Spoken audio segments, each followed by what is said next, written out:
নমস্কাৰ, মই ভাস্কৰ কিৰণ বৰা। হৰিণাৰ মাংসই বৈৰী, ঠিক তেনেদৰে আমাৰ সম্পদসমূহে আমাৰ কাল। প্ৰাকৃতিক সম্পদত আমি অতি চহকী, ৰত্নগৰ্ভা অসম। আৰু এই ৰত্নগৰ্ভা অসমৰ চাহ, তেল, কয়লা, ভেনেষ্টা শিল্প আৱিষ্কাৰ কৰিছিল ব্ৰিটিছসকলে আৰু আৰম্ভ কৰিছিল লুণ্ঠন। দেশ স্বাধীন হ'ল, ব্ৰিটিছ শাসকসকল গ'ল, কিন্তু লুণ্ঠন অব্যাহত থাকিল। দেশীয় পুঁজিপতিসকলে লুণ্ঠন চলাবলৈ ধৰিলে।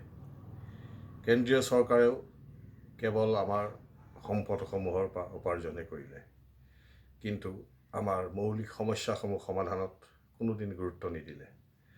বৰঞ্চ আমাৰ ওপৰত বিদেশীৰ বোজাহে জাপি দিলে আৰু আমাৰ জাতিটো বিপদত পৰিল।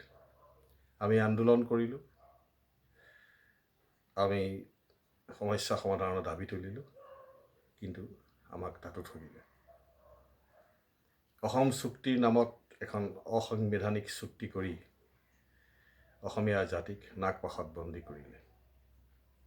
শেহতীয়াভাৱে অসম চৰকাৰে কেবিনেটত যি সিদ্ধান্ত ল'লে ভূমি নীতি আৰু উদ্যোগ নীতিৰ ওপৰত, তাৰ ফলত অসমীয়া জাতি পুনৰ সংকটত পৰিছে।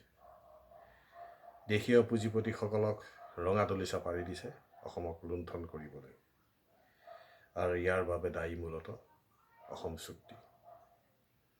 অসমীয়া জাতিক বিপদত পেলাবলৈ, সংখ্যালঘু কৰিবলৈ অসমৰ ওপৰত লুণ্ঠন চলাবলৈ এটা বহুদিনীয়া ষড়যন্ত্ৰ। এই ষড়যন্ত্ৰ স্বাধীনতাৰ পিছৰ পৰাই। অসমীয়া জাতিটো যাতে দুৰ্বল হৈ পৰে, প্ৰতিবাদ কৰিব নোৱাৰে, তাৰ বাবে বিভিন্ন ধৰণে ভাগ ভাগ কৰি আমি আজি এক অতি দুৰ্বল অৱস্থাত উপনীত হৈছোঁ। আজি আমাৰ শক্তি নাই, আমাৰ একতা নাই, জাতীয় সংগঠনসমূহ দুৰ্বল। আমাৰ নেতাসকল কেৱল MLA মন্ত্ৰী হোৱাৰ লালসাত মত্ত হৈ পৰিছে। গতিকে আমি কি কৰিব লাগিব, এইটো অতি চিন্তনীয় বিষয় হৈ পৰিছে। মই মোৰ পিনৰ পৰা কিছুমান তথ্য পাতি আগবঢ়াম এই ষড়যন্ত্ৰৰ বিষয়ে। কি ধৰণে স্বাধীনতাৰ পিছৰ পৰাই ষড়যন্ত্ৰ কৰি কৰি আমাক একে দুৰ্বল অৱস্থাত পেলালেই, আৰু শেহতীয়াভাৱে কৰোনা মহামাৰীৰ সময়ত, যি সময়ত লকডাউন চলি আছে, যি সময়ত আমি ঘৰত আবদ্ধ হৈ আছোঁ, তেনে সময়তে এক অসমীয়া বিৰোধী, খিলঞ্জীয়া বিৰোধী প্ৰস্তাৱ গ্ৰহণ কৰিছে কেবিনেট চৰকাৰে। ই অতি অভিসন্ধিমূলক আৰু এয়া এটা দীঘলীয়া ষড়যন্ত্ৰৰ শেষ পৰ্যায়।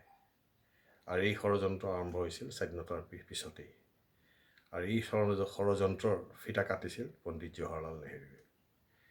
এই বিষয়ে মই তথ্য পাতিসহ ভাগ ভাগকৈ আগবঢ়াম ৰাইজৰ জ্ঞাতাৰ্থে, যাতে ৰাইজে কিছু কথা বুজি পায় যে কি ধৰণে ৰাষ্ট্ৰীয় দলসমূহে সদায় আমাক অৱজ্ঞা কৰি আহিছে আৰু বিপদত পেলাই আহিছে। ৰাইজে কথাবিলাক দকৈ ভাবি চিন্তি চাব। নমস্কাৰ, জয় অসম।